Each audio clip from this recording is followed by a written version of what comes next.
oferit ghidul ăsta foarte ușor de înțeles despre cum să treci cu brio orice fel de examen.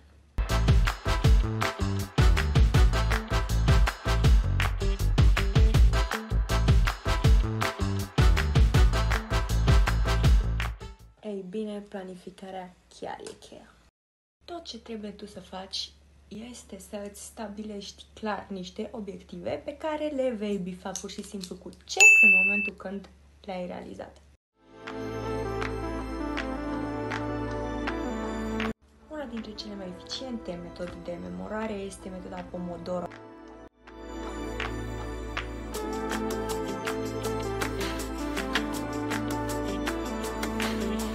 Ceea ce înseamnă că încerci să reții 25 de minute, după care iei pauză de 5 minute, iar după 4 sesiuni de genul iei o pauză mai lungă. Alte două metode foarte eficiente pot fi repetiția, bineînțeles, cât și mapele mentale. Mapele mentale sunt reprezentările vizuale pentru a organiza și conecta informațiile.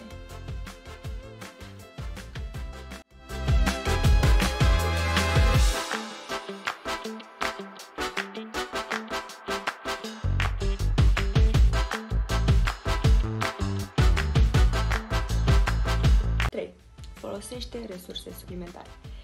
Ce înseamnă asta? Înseamnă că tu trebuie să fii sigur că ai resursele necesare pentru a-ți lua informația corectă și completă. Spre exemplu, te poți uita la diferite tutoriale pe YouTube, cum este și acest videoclip care te învață cum să treci cu brio peste orice examen. Poți căuta tutoriale pentru orice.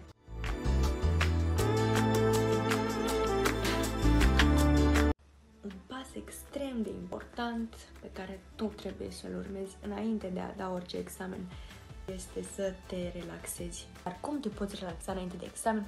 Atunci când nu ești sigur pe tine.